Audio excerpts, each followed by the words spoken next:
엄청 많은 분들이 비교와 피로감, 이런 박탈감에 대한 얘기를 되게 많이 해주시잖아요. 사실은. 맞아요.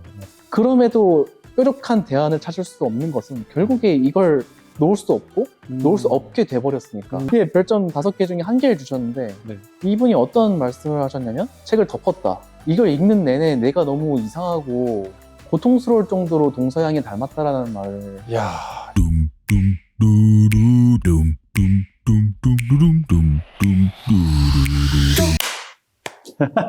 오후의 책방, 오늘은 맹인의 거울의 작가 정무 작가님을 찾아왔습니다. 안녕하세요, 작가님. 안녕하세요. 반갑습니다.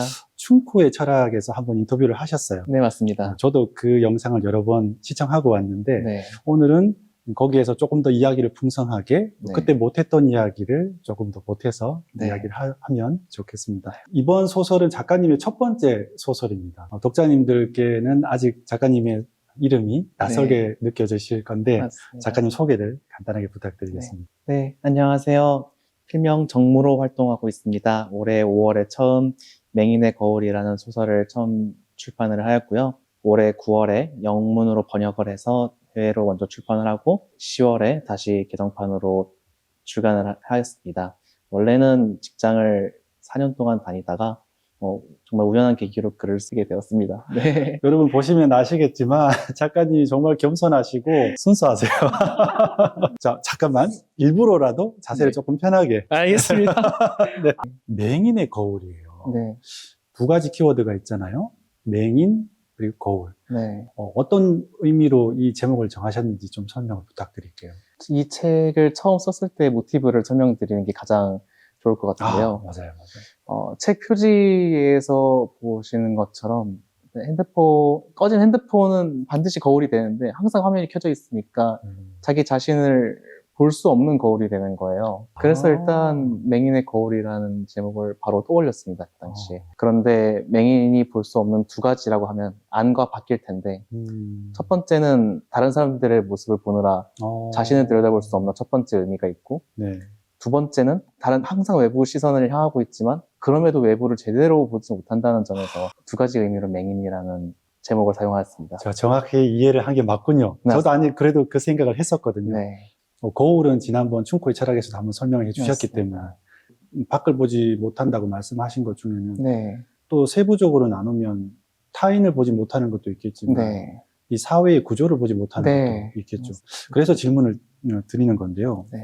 작가님께서는 이번 소설을 통해서 남들처럼을 부추기는 커뮤니티 너머의 어떤 사회적 구조를 보여주고 싶었다, 밝히고 싶었다라고 네. 하셨어요. 이게 아마 중요한 소설의 이유일 것 같은데 좀 구체적으로 한번 설명을 부탁드리겠습니다. 남들이 잘 정의되지 않는 개념이잖아요, 사실은. 왜냐하면 정량적인 기준으로는 저희가 흔히 말하는 육각형 인간이라는 육각형. 네, 육각형 인간이라는 단어가 널리 통용이 쓰이고 있으니까요. 네. 정량적인 요소로도 자산, 등등 취업. 심지어 소득, 재산, 심지어 키, 그런 것도 있으니까요. 네. 심지어 체지방률 얘기하기도 하는 것 같습니다. 심지어는. 체지방률. 네, 심지어. 저는 육각형은 아닌 것 같습니다, 확실히. 저도 확실히 아닙니다. 모두 별 모양, 별사탕이지, 육각형이. 그런데 평균이 있어. 이렇게 남들처럼이라는 게 존재해.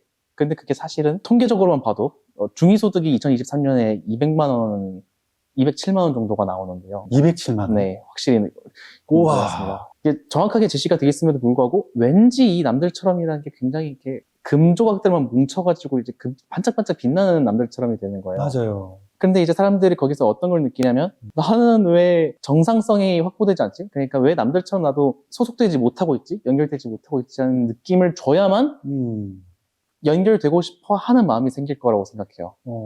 이게 사람들과 연결되고 싶어 하고, 네. 혹은 그냥 흔히 말해서 더 좋은 상태를 가진 어떤 사람들과 연결될 수 있다는 어떤 믿음이 생길 거라는 생각이 드는 거예요. 그래서 사람들한테 그런 연결되고 싶은 마음을 줘야만 사람들이 거기 오래 머무르고, 그래서 거기에서 계속 트래픽을 발생을 시키고, 사람들이 머물러야만 이제 이득을 얻는 사람들이 굉장히 많을 거라는 얘기를 하고 싶었어요, 사실은. 예를 들면 운영하는 사람이 될 수도 있고, 네. 아니면 그 안에 사람들이 모였으니까 어쨌든 많은 비즈니스들이 일어날 수 있잖아요, 사실은. 네네네. 그걸 묶어둘 수 있는 방법으로서 사실 연결되고 싶어 하는 마음을 불러일으키는 게 반복되는 구조가 아닐까라는 생각을 하고 있었습니다. 정량적으로 봤을 때 네. 중위소득이라든가 우리가 네. 일반적으로 중간 정도는 그보다 훨씬 낮지만 더 높은 기준을 세워놓고 꼭 그렇게 해야 돼를 네. 강요하고 네. 거기에서 벌어지는 여러 가지 비즈니스 문제라든가 네. 이해관계가 그걸 얽혀있기 때문에 그렇죠. 그걸 만들어낸다는 생각을 하는 거예요. 이해관계가 얽히기 때문에. 이런 구조를 밝히고 싶으셨다. 네. 근데 사실 제가 손에 붙들린 이 거울을 과연 뗄 수 있을까? 절대 못 뗄 거거든요. 스마트폰. 네. 절대 이걸 놓을 수가 없는데 그래서 소설의 주제가 제가 써놓고 보니까 네. 작가의 말에는 이 구조를 밝히고 싶었다라고 썼지만 써놓고 보니까 이미 다들 알고 있지만 어쩔 수 없음에 더 가까워진 것 같아요. 솔직히 말씀드려서. 마음이 되게 아픕니다. 네. 최천 교수님도 계시고 최근에 영상을 올리셨던 네, 네. 송경길 박사님도 계시고 엄청 네. 많은 분들이 비교와 피로감 이런 박탈감에 대한 얘기를 되게 많이 해주시잖아요. 사실은. 맞아요. 굉장히 많이 해주시는데 그럼에도 뾰족한 대안을 찾을 수 없는 것은 결국에 이걸 놓을 수 없고 놓을 수 없게 돼버렸으니까 어쩔 수 없음으로 수렴하는 게 사실 개인적으로 좀 답답한 감정이에요. 예, 이 이야기가 참 와닿는 게 외국에서의 서평도 그런 이야기가 있더라고요. 네. 이번에 이 책이 외국에 번역돼서 나가서 네. 아마존 킨들에서는 네. 아시아 네. 소설 9위에 차지하셨고 네. 한국 역사에서는 10위로 했어요. 맞습니다. 이제 국내보다는 외국에서 먼저 네, 사실 알려지기 맞아요. 시작했는데 거기에 이제 서평에 보니까 희망적인 내용은 아니다. 그렇게 밝은 내용은 아니지만 그렇지만 냉철하게 현재 한국 사회를 이야기를 하고 있다.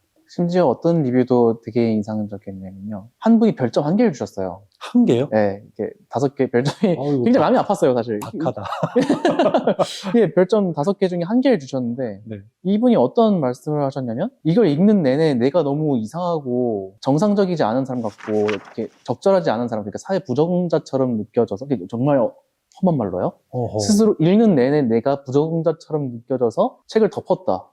나 이걸 읽을 수 없다라고 정말 이렇게 적어주신 거예요. 제가 서평을 어떻게 의뢰할 수 있는 상황도 아니잖아요. 그렇죠, 사실. 맞아요. 근데 너무 절절하게 그렇게 별점 1개를 주시니까 안타깝고 사는 곳이 크게 안 다른가? 그런가 봐요. 네.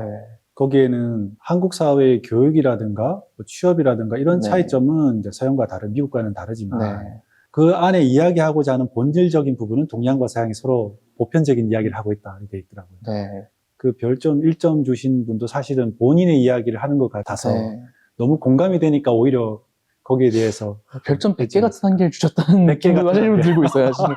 네, 근데 네. 파커스 리뷰스라는 서평지에서도 꽤 심사단 선정작으로도 해주셨고 네. 이게 인디 리더스라고 독립출판물만 따로 이렇게 서평을 해주시는 네네네. 업체에서 거기에서도 서평을 해주신 거는 너무 고통스러울 정도로 동서양이 닮았다라는 말을 이야, 이건 국내만의 그래요. 문제가 아니라 세계적으로 지금 네. 이런 것 때문에 문제를 고민을 하고 있다는 거예요. 네. 되돌릴 수 있을까라는 고민을 솔직히 좀 하고 있어요. 그렇네요. 네. 제가 그래서 이걸 어떤 느낌이 들었냐면요. 그래도 2030 세대 보고서 같은 느낌이 들었어요. 소설의 형식을 빌린 보고서 같은 느낌도 들었고 그랬습니다. 감사합니다. 사실 사료로서의 가치를 좀 더 생각해 볼 수 있지 않을까. 조심스럽게 맞아요, 기대합니다. 맞아요. 여기에 등장하는 여러 인물들이 서로 이제 얽히고 설킨 옴니버스 형식이긴 한데 전체 네. 이야기를 끌어가는 3명의 친구들이 있어요. 네. 어떤 인물들을 상징하는지 좀 설명을 부탁드립니다. 어떤 생각을 했냐면, 제 안에 있는 여러 가지 페르소나들이 있을 거예요. 분명히 그 중에는 모순된 페르소나들이 있으니까 제가 항상 이제 갈등을 하고 고뇌라는 포인트가 생길 거예요. 그래서 그것들 하나하나 이렇게 적어보니까 이제 캐릭터를 만들었어요. 이제 그 캐릭터들이 이제 작중에 등장하는 친구들인데, 이제 첫 번째로 영백이는 불만족에 대한 상징을 하고 있습니다. 불만족에 대한 네. 상징. 동주는 이제 지원 형편이 이렇게 넉넉하지 못하고 나중에 흔히 말하는 대학도 비교적 그 작중 인물의 말을 빌자면 난 대학을 별로 안 좋게 나왔어 이런 얘기 하는데 결국에 이제 가장 각광받는 직업인 프로그램 개발자가 되는 친구예요. 맞아요. 동주는 어떤 걸 상징하냐면은 전능감을 상징해요. 전능감. 네. 모든 걸 다 해야 할 수 있다. 네. 그리고 인영이는 이제 어떤 친구냐면 그냥저냥 공부를 하고 이제 몇 년 동안 준비를 해서 공무원이 됐는데 뭔가 급여가 마땅치 않은 것 같아요. 그래서 이제 작중에서도 소개팅을 하는 과정에서 이제 유쾌하지 못하는 일을 겪죠. 맞아요. 그 인연이가 상징하는 것은 무력감이에요. 무력감. 네. 첫 번째는 불만족. 불만족. 두 번째는 동주가 동주가 전능감. 전능감. 전능감을 조금 더 구체적으로 좀 쉽게 풀어주시면 좋을 것 같아요. 전능감을 쉽게 풀자면은 나는 무엇이든지 해낼 수 있는 사람이야라는. 아, 어떤 건지 알겠어요. 나는 이거를 할 사람인데, 내가 여기 있는 네. 사람이 아닐 텐데, 네. 난 더 할 수 있는데, 이런 사실 그게 느낌이죠. 숨어 있죠. 맞아요. 이게 숨어 있어요. 자격심을 상징하는 인물도 있어요. 이제 영백의 연인이었던 그 친구가 이제 자격심을 상징했는데 네. 자격심과 전능감은 굉장히 같이 가는 감정이라고 생각을 하거든요. 그렇네요. 네. 맞네요. 내가 이럴 사람이 아닌데 하지만 어쩔 수 없지가 아니라 네. 이런 마음이 많이 쌓이다 보면 어떤 게 생기냐면 반대급부로 분출이 되는 거예요. 아니, 난 다 할 수 있어. 나는 맨날 아침 6시에 일어나서 찬물 샤워하고 이렇게 아침마다 이렇게 막 이렇게 달리기를 하고 다 이렇게 위해서 출근을 멋있게 하고 커피 한 잔 딱 올려놓고 SNS에 이렇게 사진을 딱 찍어서 올리면은 나는 갓생을 살았다. 이런 전능감을 상징하는 친구예요. 사실 굉장히 관찰도 분석도 공부도 많이 했던 캐릭터였던 것 같습니다. 별스타. 네. 네. 어디에서 많이 보는 캐릭터네요. 네. 아하. 모든 걸 다 갖춘 듯하고. 네. 갖춰야만 하고. 갖춰야만 하고. 네. 아유. 그리고 마지막으로, 인형의 경우에는 무력감. 내가 진짜 못해서의 무력감이라기보단 강요된 무력감이라는 단어가 번뜩 떠올라요. 네. 그게 앞서 말씀드렸던 남들처럼이라는 단어의 희생양처럼 묘사를 좀 하고 싶었어요. 그걸 좀 진짜로 지적을 하고 싶었고 네. 만족스럽게 살만한 환경은 상당히 많이 갖춰져 있는 것 같아 보여요, 사실은. 외부와 연결되지 않은 상태만 보면 참 큰 위협이 없잖아요, 사실은. 괜찮은 삶이다. 큰 위협은 없잖아요. 그러니까 네. 유명 인사분들께서도 말씀하시는 것처럼 몇십 년 전처럼 한국이 그렇게 그런 것도 아닌데 왜 이렇게 불만족이냐라는 그런 것과 연결되는 부분이에요, 네, 사실은. 맞아요. 네. 못 먹고 살진 않지 않냐. 네. 그런 말들. 네. 이제 인형이 느끼는 그 무력감은 어디서 오냐면은 뭔가 열심히 했어요. 뭔가 열심히 했고 아마 프로필에도 적혀있지만 94년생인데요. 네. 그 당시에 1순위 선호도 직업이 공무원이었어요. 나중에 뭐가 되고 싶니? 장래희망을 순위를 낼 때 항상 공무원이 빠지질 않았거든요. 심지어 1순위로. 네. 그것도 이제 역사적 배경이 있죠. 사실 IMF를 겪은 부모님들이 이제 욕망이 투사된 게 초등학생 장래희망 설문지가 투영이 되니까요, 사실은. 그래서 자연스럽게 이제 사교육 쪽에서 그걸 캐치를 하고 육성을 했다는 생각도 사실 공무원 학원들. 네, 굉장히 많잖아요. 버득버득 떠오르는 강사님들이. 인형의 무력감은 이제 어디서 오느냐? 뭔가 열심히 했는데 아웃풋이 없는 것 같은 느낌을 받을 때 이제 월세 내고 뭐 작중에서 나왔던 뭐 청년저축 내고 이제 그러면은 남는 게 이제 진짜 근근히 딱 생존만 할 수 있는 급여인데 그럼 이제 나는 이제 무엇을 위해서 그 많은 인풋을 넣었나? 그래서 무력감을 느낀다고 생각해요. 왜냐하면 무력감의 정의가 인풋을 넣었는데 아웃풋이 안 나올 때 느끼는 감정이잖아요, 사실은. 그렇죠. 그 효능감의 부재가 무력감일 텐데 인형은 그런 캐릭터예요.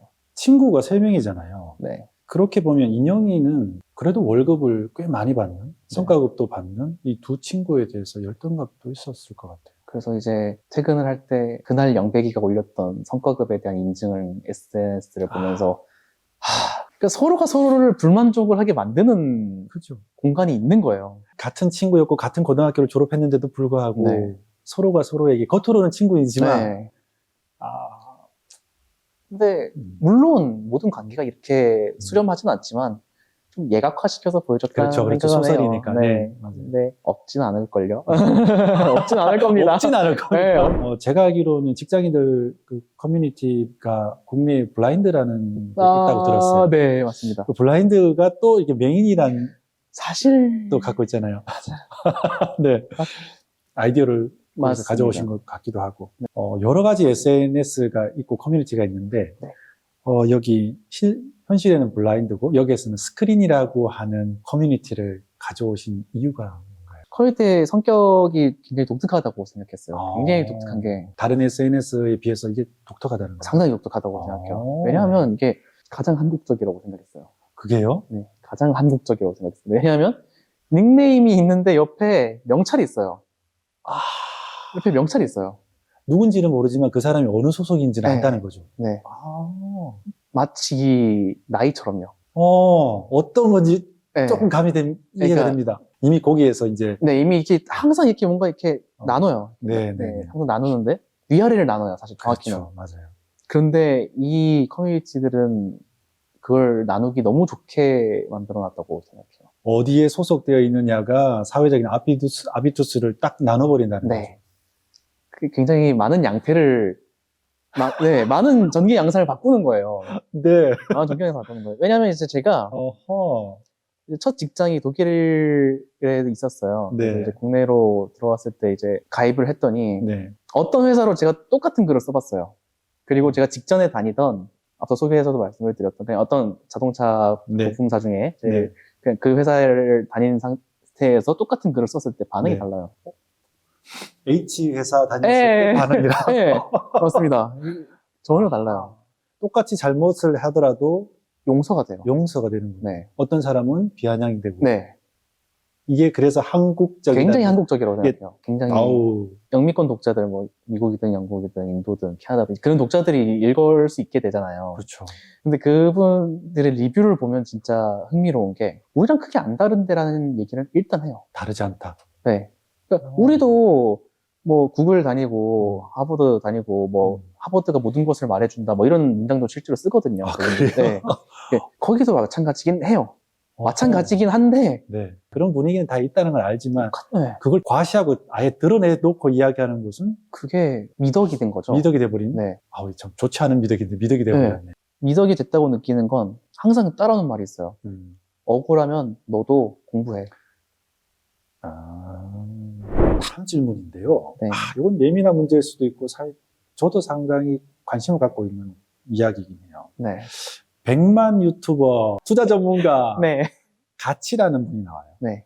그러면서 자신의 부를 막 노력 덕분이다, 뭐 이렇게 최선을 다했다. 물론 이제 소설의 끝에 가면 이 반전이 있긴 한데, 네. 이건 독자님들을 위해서 비밀로 네. 하기로 하고, 현실에는 부와 어떤 뭐 성공에 대해서 이야기하는 여러 강연자, 유튜버들 이런 분들이 있지 않습니까? 네. 인플루언서들이 있는데 노력하면 된다. 노력을 하지 않아서 그렇다. 넌 노력이 부족해서 실패한 거야, 성공하지 못한 거야 라는 이야기에 어떻게 생각하시나요?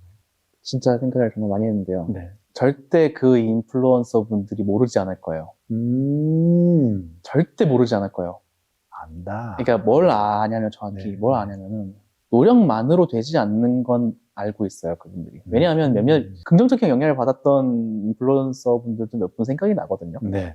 근데 그분들의 깊이 있게 들여다보면 이제 어떤 말씀들을 가끔 하시냐면 나는 운이 좋았어. 맞아요. 그 얘기 하세요, 사실. 맞아요. 그런데 저명하신 인플루언서 분들이 그렇게 말씀을 하시는 이유는 정말 그것밖에 할 수 없기 때문이에요. 제 생각엔 그래요, 제 생각엔. 공통적으로 내보내는 컨텐츠의 주제들도 남 탓하지 말아요. 남 탓하지 마라. 네. 바꿀 수 없는 구조는 있어요. 이미 사회적 불평등, 그러니까 상대적 빈곤 지수도 미국이랑 같이 올해 8위를 기록했다고 해요. 미국이랑 네. 같은 수준으로 상대적 빈곤이 진행이 됐다고 얘기를 하고. 네. 그런데 구조를 바꿀 수는 없으니까, 인플루언서 분들도 사실은. 그래서 그 앞에서 뭐라도 할 수 있는 건 정말 어떤 개인에 대한 얘기를 할 수밖에 없는 걸 그분들이 아신다고 생각해요, 사실.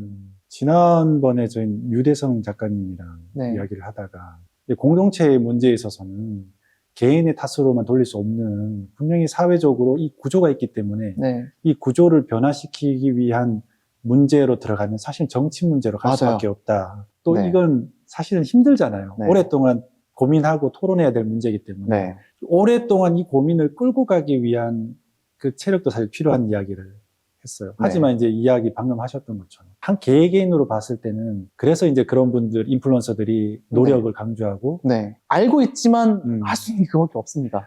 근데 하지만 대중 앞에서 이걸 얘기할 수는 없겠죠.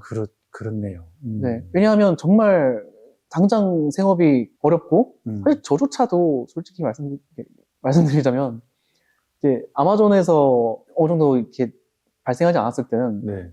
삶은 계란만 먹었어요. 네, 그런 시간도 있었어요. 네. 그리고 그렇게 되니까 진짜 공론화에 참여한다? 네. 혹은 진짜 안가주망? 이렇게 막 사회 참여를 해서 어떤 구조에 대한 논의를 한다? 안 될 것 같아요. 최소한 이게 갖춰지지 않은 네. 심각한 문제입니다. 네. 그래서 근로 시간은 더 늘어나고 네. 일하지 않는 시간이 점점 줄어들면서 더 양질의 생각을 할 수 있는 시간도 줄어드니까. 양질의 생각할 시간이 줄어든다. 네. 그렇네요. 점점 이 굴레에 빠지는 거예요. 맞아요. 그런데 그걸 어떻게든 그 굴레에서 벗어날 수 있는 유일한 어떤 방법이 그나마 할 수 있는 게 노력이라는 걸 안타까운 사실 안타까운 현실. 좀 네. 말하면서도 좀 오늘 소설의 내용이 아무래도 안타까운 내용들이 되게 많아요. 아, 현실의 문제니까. 네. 제 분야도 그렇게 편한 곳이 아니에요. 상당히 경쟁이 심하고 늘 평가를 받는 분야인데 네. 선배들이나 동료들을 보면 이야기를 사실 들어보면 이게 사람 사는 세상인가 싶을 정도로 그 성과에 대한 평가, 실수에 대한 관용이 없는 참 이렇게 냉정한 사회가 있나 싶을 정도의 그런 이야기를 많이 들었어요. 한편 생각하면 또 그 경쟁에서 이겨낸 사람들 입장에서는 또 다른 생각이 가질 수도 있잖아요. 그래서 이건 어떻게 좀 바라봐야 될지 문득 생각이 나서 드리는 질문입니다. 준비된 질문은 아닌데. 네. 저도 굉장히 흥미롭게 들었는데요. 그분들 입장에서는 나는 진짜 힘들게 노력해서 이 결과를 얻었는데 이걸 부당한 방법으로 얻었다고 결과를 부정해버리는 게 삶 자체를 부정한다는 느낌이 들 것 같아요. 고등학생이 초등학교 1학년 때부터 고등학교 3학년 때까지 의대 준비반을 갔다고 생각을 해볼 수 있어요. 그 학생의 한 개인의 입장에서는 다른 사람들이 와가지고 그거 너 노력이 진짜 노력인 것 같아? 아니면 막 계속 이렇게 그 결과를 부정하고 부정당한 것 같은 느낌이 들면 자기의 삶 전체가 부정당한다는 느낌을 받을 것 같아요. 뭐 너는 조건이 좋았지 않았냐, 네. 뭐 부모님이 좋지 않았냐, 뭐 네. 학원 과외를 받을 수 있지 않았냐, 뭐 네. 이런 여러 가지 이런 것들을 통해서 그 사람의 실제 개인의 노력은 무시당하는 네. 그런 경우도 참 많다. 오히려 그것조차도 사실은 뭔가 스크린에서의처럼 네, 그냥 재단하는 거죠. 재단하는 거. 네. 그분들 입장에 진짜 차별당한다는 생각이 들 것 같아요. 오히려. 입장이 다르니까 또 그렇게 볼 수도 있겠습니다. 네. 사실은 이제 아까 그 3명 중에 네. 무기력이 있었잖아요. 네. 무기력의 입장에서 있는 사람은 나는 가난하기 때문에 또는 형편이 좋지 않기 때문에 네. 나는 그런 걸 좀 미리 알았다면 이런 입시 제도라든가 그렇죠. 뭐 이런 정보가 지원이 있었다면 이런 생각을 또 분명 하실 거란 말이죠. 네. 또 반면에 그죠? 영백 같은 경우는 반면에 그게 너무 자연스럽고 다만 자기는 노력을 해야 되고 공부를 해야 되는 그런 자신의 노력이 있었는데 네. 이런 게 무시당하는 기분이 들고 그런 이야기를 만약에 친구가 했다면 네. 심지어 작중에서 영백이는 월세 보증금을 내줄 부모님이 계셨죠. 맞아요. 네. 그런 서로 다른 입장에서 서로 바라보는 게 달라서 네. 또 갈등이 생길 수도 있고. 네. 그래서 저는 어떤 걸 느끼냐면은 이게 숨은 질문이 있다는 생각을 해요, 서로한테. 네가 나한테 해준 게 뭔데? 아하. 그 질문을 항상 많은 사람 서로 하고 있다고 생각해요. 네. 근데 다음 질문을 한 번도 해본 적이 없는 것 같아요. 저조차도 마찬가지고. 네. 나는 다른 사람들한테 뭘 해줬을까라는 질문을 한 번도 한 적이 없는 것 같아요, 사실 저는. 근데 이게 어떻게 연결이 되냐면은, 뭐, 너는 더 좋은 형편에 타고나서 더 좋은 인프라를 갖춰서 더 좋은 조건을 얻었어. 따라서 너는 자격이 없어. 그렇죠? 이렇게 연결되는 거죠. 네네네. 반대로 생각해보면, 네.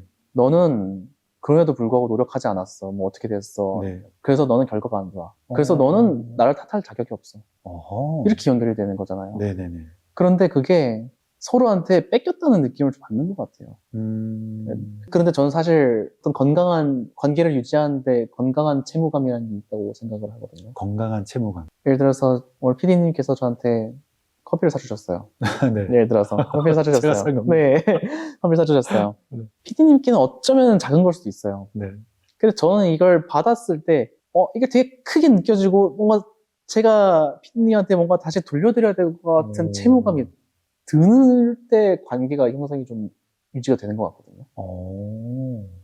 대가 없는 배려임에도 불구하고 네. 목적 없는 배려임에도 불구하고 채무인데 이제 나쁜 의미에서 채무가 그쵸. 아니라 어떤 건강한 채무감이라는 채무 워딩을 써보고 싶었던 거예요. 아, 건강한 채무. 네. 그런 질문들을 계속 해봤으면 좋겠다는 생각을 하고 있어요, 개인적으로. 그냥 나는 저 사람한테 뭘 해줬지라는 질문을 하루에 한 번씩 해보기?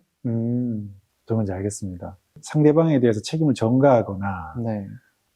상대방이 노력한 거에 대해서 폄하하거나 또 그게 결국에는 나의 문제를 깊이 생각하지 않고 모든 것들을 주변으로 돌리는 것 네. 때문에 생기는 거잖아요. 그래서 이제 그걸 되바꿔가지고 건강한 채무라는 표현을 네. 하신 것 같아요.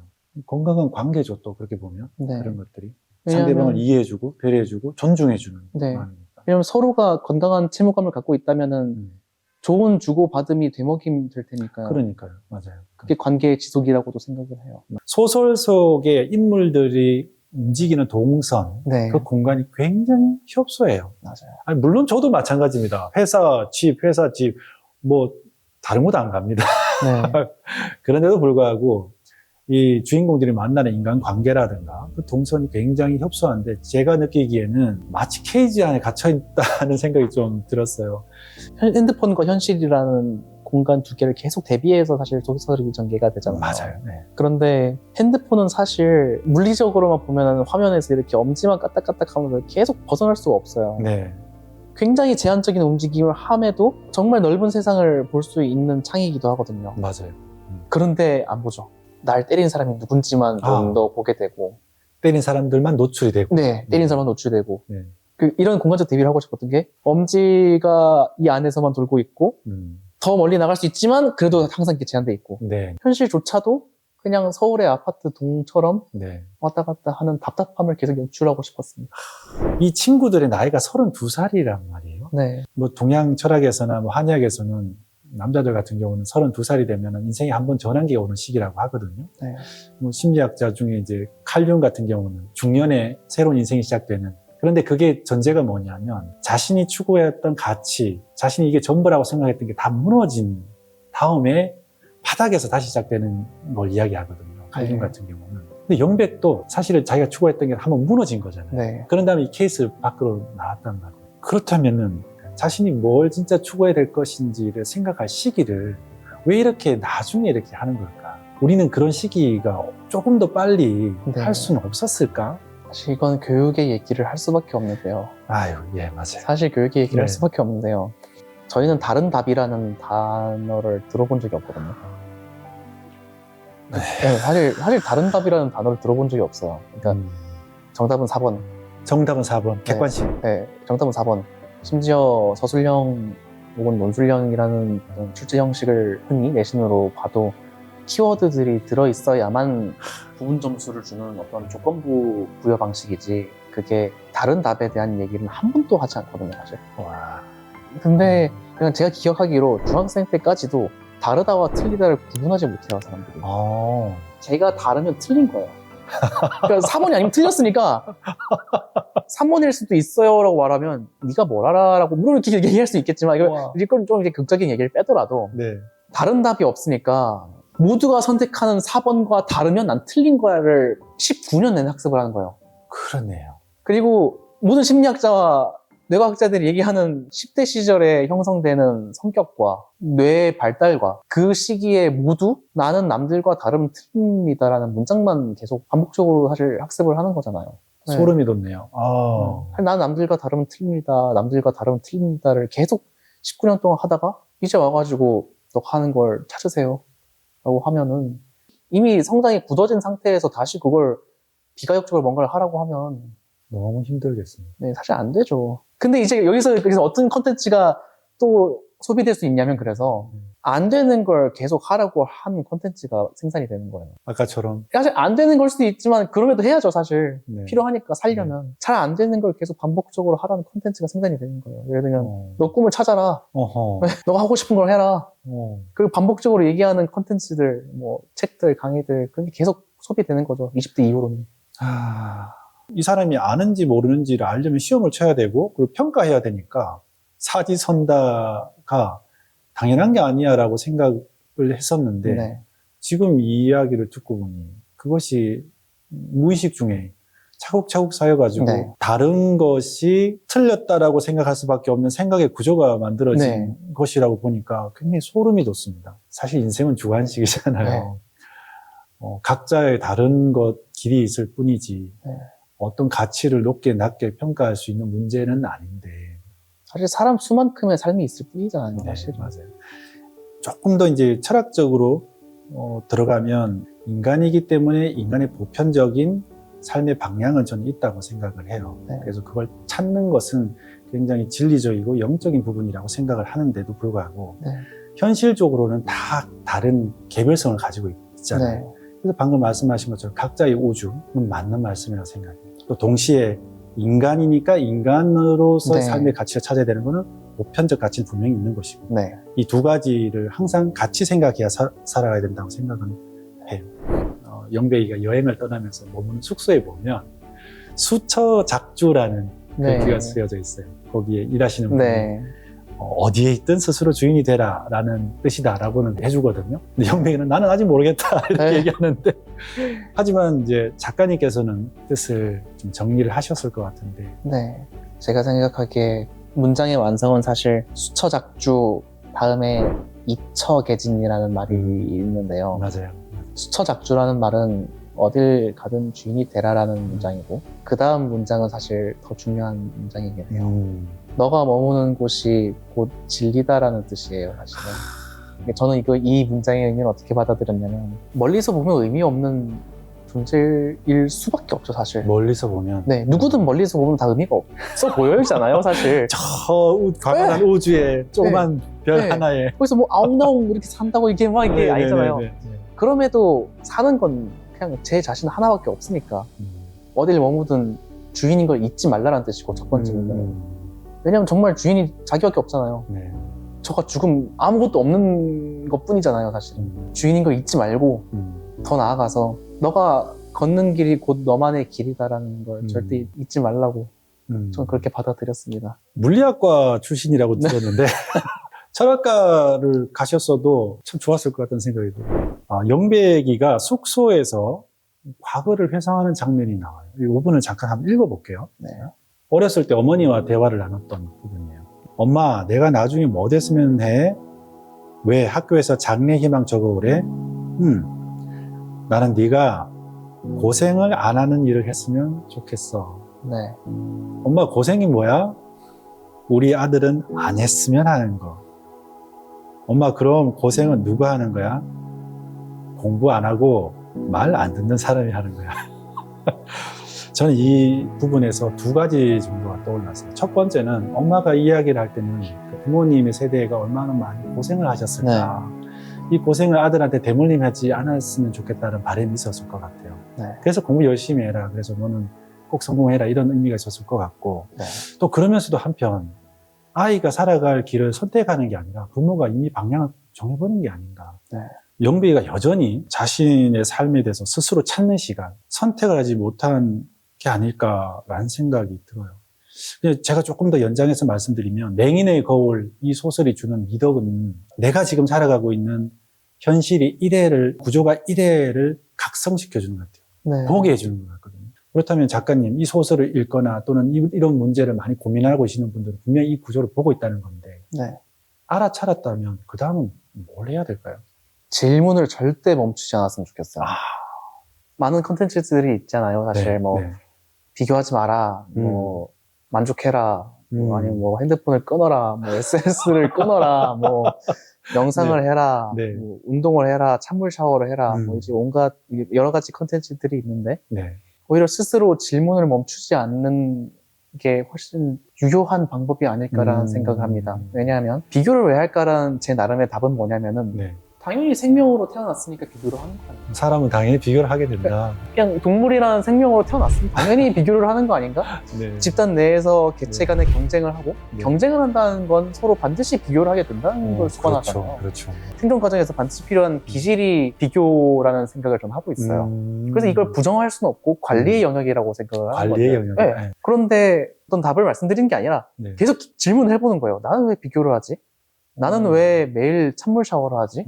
나는 왜 매일 글쓰기를 하지? 나는 왜 매일 이렇게 남이 결정해 준 것 같은 굴레에 빠진 것 같지? 혹은 왜 이런 식으로 계속 질문을 멈추지 않았으면 좋겠어요. 이게 맞아? 라는 질문을 계속 한다는 거죠.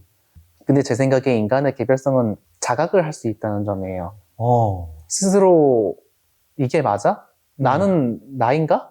이런 되게 허름해 보이는 질문을 할 수 있는 동물이 정말 유일하게 인간이라고 생각을 해요. 맞아요. 나는 나인가? 맞아요. 근데 더 나아가서 이런 질문을 멈추지 않는 방법은 그냥 용기인 것 같아요. 이게 정말 이것도 뜬금없는 소리가 될 수도 있는데 저는 그 말이 이해가 돼요. 왜냐하면 그게 일종의 경계선에 선 사람들의 생각이거든요. 잘못된 구조를 보지 못하는 사람들이 있는가 하면 알면서도 순응한 사람들이 있고 하지만 거기에서 질문을 멈추지 않았으면 좋겠다 하셨잖아요. 그 질문을 계속 하게 되면 결국에는 그 구조를 바꾸려고 노력을 하게 될 것이고 떠나려고 노력을 할 것이고 새로운 시도를 하게 될 거라는 거죠. 그래서 질문을 멈추지 않는 건 사실 용기가 필요한 것 같아요. 네. 넌 왜 그런 질문을 자꾸 해? 그냥 너는 그냥 시키는 대로 해라는 이야기를 반드시 듣게 될 테니까. 그걸 무릅쓸 용기인 거죠. 그죠? 맞아요. 그냥 이라고 답할 용기가 있으면 되는 것 같아요. 제가 그렇다고 용기 전도사 이럴 수는 없어요. 제가 막 저씨 겁 많고 막 이렇게 하는 네네네. 건데 그럼에도 질문을 멈추지 않으면은 그래도 조금씩 바뀌지 않을까요? 우리가 질풍노도의 시기를 이야기할 때 사실은 내가 왜 태어나고 나는 어떤 존재인가라는 질문을 어느 때 인생에서 보면 반드시 하게 되잖아요. 네. 그런데 그 질문을 평생을 늘 쥐면서 살아가는 현실은 참 힘들 것 같아요. 네. 뭐 취업, 입시, 네. 그럼 현실적인 뭐 사랑, 연애, 뭐 또 재밌고 즐거운 우리의 관심을 뺏는 것들이 네. 너무 많으니까요. 근데 이 질문을 하는 걸 놓치지 않았으면 좋겠다는 것도 결국에는 어떻게 살아가야 될 것인가에 대한 생각을 네. 계속 한다는 뜻이지 않습니까? 네. 굉장히 현실적이고 좀 실천적인 방법인 것 같아요. 아까 뭐 답은 없는데요라고 했는데 아니 그거 굉장히 좋은 답인 것 같아요. 감사합니다. 좀 마무리를 해야 되는 시간인데 저는 책을 아까 이제 3번째 읽고 있다 했잖아요. 그래서 그 전에 읽었을 때 보이지 않았던 어휘라든가 상징이라든가 비유가 이제 눈에 들어오기 시작했어요. 모이를 줍는 비둘기라는 표현도 쓰시고 네. 특히 소설 전반에 걸쳐가지고 강물에 대한 비유 이런 게 어떤 의미로 사용하시는지 좀 궁금합니다. 영백이가 이제 버스 창가에 넘어서 모이를 먹는 비둘기들을 보잖아요. 근데 그 묘사가 되게 한심해 보이고 막 안쓰러워 보이는 감정이 좀 섞여요. 사실은.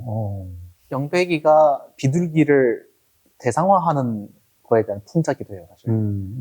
왜냐하면 영백이조차도 스크린이라는 공간에서 혹은 멀리서 보면 비둘기랑 구분이 안 돼요, 사실. 똑같은데 입장이. 네. 그런데 영백이조차 또 자기보다 하찮아 보이는 비둘기를 보면서 또 대상화를 하고 있잖아요.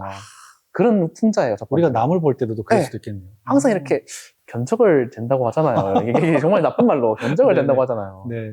그런 풍자고요. 두 번째는 연민에 대한 얘기 하고 싶었어요. 연민. 눈앞에 놓여있는 거기에만 집중해서 살아가는 맞아. 비둘기가 앞에 있는 것만 네. 이것만 보잖아요. 영백이가 대상화시킨다고 했는데 그 대상이 뭘까 싶은 걸 보면 네.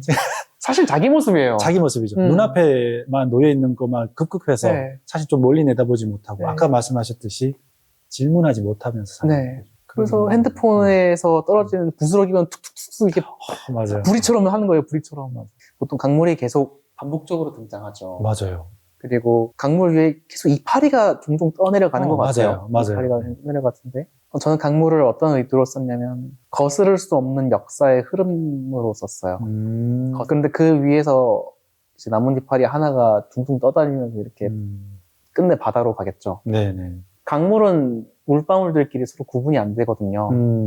그런데 이파리는 살아 있었고 사람 수만큼의 삶이 있었던 것만큼 나뭇잎 수만큼의 삶도 있었을 거고 그래서 그게 한 개개인의 삶을 강물 위에 떠내려가는 이파리로 비교를 했습니다.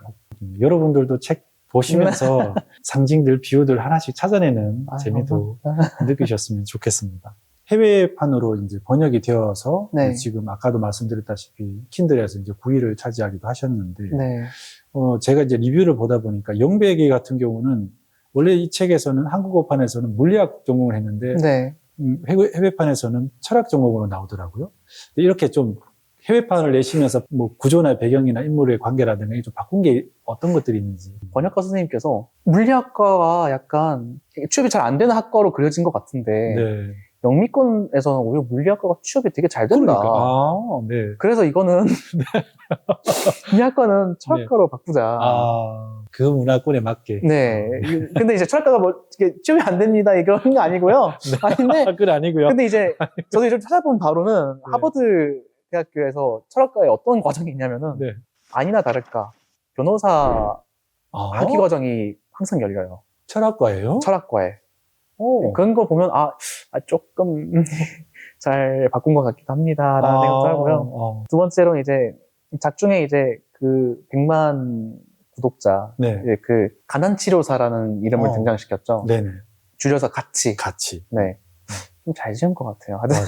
네, 가난치료사 줄여서 가치라고 했는데 번역가 마크 쌤께서 이걸 어떻게 했냐면은 value라고 바꾼 거예요. value로. 네. 가치 발음을 하면 value, 가치가 나와요. 가치. 그러네. 네. 그런데 이게 풀어서 하면은 validate yourself. 널 증명해. 어머나. 네, 이런. 아, 그렇구나. 네, 재밌어요. 네. 오. 사실 이렇게 고민을 되게 많이 하셨을 것 같아요. 저희 번역가 선생님께서 굉장히 고민을 많이 해주셨던 아. 포인트입니다. 널 증명해. 네. 가치가 계속해서 이야기했던 것과 딱 맥락이 네. 떨어집니다. 아, 고민 많이 연구를 많이 하셨겠습니다. 했습니다. 조금 마지막 질문이 가볍고 유쾌했으면 좋겠는데 사실 그 질문은 또 아니에요. 심각하기로 했으니까 우리 끝까지 심각하기로 네, 하죠. 좋습니다. 요즘에 이제 핵 개인의 시대라는 주제도 나오고 네. 뭐 그 이야기는 오래전부터 언어만 없었을 뿐이지 개인의 서사가 중요하다는 이야기는 여러 군데에서 지금 오랫동안 이야기가 되기 시작했는데 네. 그럼에도 불구하고 이 소외의 문제가 과연 해결이 될까라는 생각을 했어요. 결국 이 사회의 구조로 봤을 때는 인플루언서들, 이미 유명세를 갖고 있는 사람들, 어느 정도 위치에 올라 있는 사람들이 그 개인의 서사를 사람들이 관심 있게 지켜보는 것이지. 아무도 안 봐준다고 해도 뭐 어때? 그 개인의 삶 자체는 존중받을 수 있어라고 하지만 그렇다면은 이런 문제 자체가 아무 논의 자체가 필요가 없겠죠. SNS가 왜 필요할 것이며, 네. 우리의 커뮤니티는 왜 필요할 것이며, 우리가 지금 논의하고 있는 건 다 이 공간 안에서 사람들이 나의 이야기에 관심을 가져주는지, 나의 서사가 인정받는 것인지를 사실 우리는 확인하고 싶어지는 거잖아요. 네. 과연 우리는 소외의 문제를 해결할 수 있을까? 물음표가 생기더라고요. 일단 저는 답 없다. 저는 시도해볼 수 있는 방법은 있을 것 같다. 오! 시도해볼 수 있는 방법이 있을 것 같다. 네. 제가 되게 흥미롭게 봤던 프로 중에 나는 자연인이다라는 프로가 있어요. 네. 방금 말씀하셨던 전혀 발견되지 않을 법한 사람들을 일부러 발견해서 이렇게 맞아요. 네, 일부러 발견해서 이렇게 맞아요. 방송으로 내보내는 네네네. 기획이잖아요. 네. 제 생각에는 연결의 욕구를 가장 잘 해소시켜주는 게 SNS라고 생각을 하거든요. 네. 소외되고 어쩌면 배제되고 있는 사람들, 그 사람들에 대해서 이 사람 나만 알고 있는 것 같은데? 라는 기획이 좀 재밌게 연출이 된다면 그 사람들은 자신의 삶을 얘기하고 어떤 공론화에 대한 시도도 조금씩 해볼 수 있고 그 컨텐츠를 소비하는 사람들은 나 이 사람 왠지 나만 알고 있는 것 같아. 그리고 왠지 정감이 가는 것 같아. 이런 이해관계 합치가 생긴다면은 연결될 수 있지 않을까? 그런 생각이 들어요. 그러니까 사실 물론 이제 컨텐츠 기획하는 단계에서 이걸 굉장히 재밌게 섬세하게 할 수 있는 건 저의 영역은 아니겠지만 이 말이 되게 공감이 되는 게요. 네. 그런 작품, 책, 작가님들을 저는 발견해서 나 이거 알았는데 여러분 어때요? 라고 네. 이분 어때요? 이 책 어때요? 라고 그걸 하는 걸 즐거워하거든요. 네. 저 같은 사람들이 많아지면 많아질수록 네. 소외의 문제는 많이 해결될 것 같아요. 해결될 100%라고 네. 할 수 없어도 이런 시도와 노력은 할 수 있겠다. 네. 마치 그 인디 음반, 인디 음. 작가들을 구독하는 것처럼요. 노력하겠습니다. 네, 이 책을 읽으시면서 마음이 많이 무거우실 수도 있고 이 현실이구나라고 생각할 수도 있겠지만 깊은 통찰과 우리 사회의 현실, 나의 모습, 질문하는 삶을 살고 있는가를 한번 생각해 보셨으면 좋겠습니다. 맹인의 거울 정무 작가님이셨습니다. 감사합니다. 감사합니다.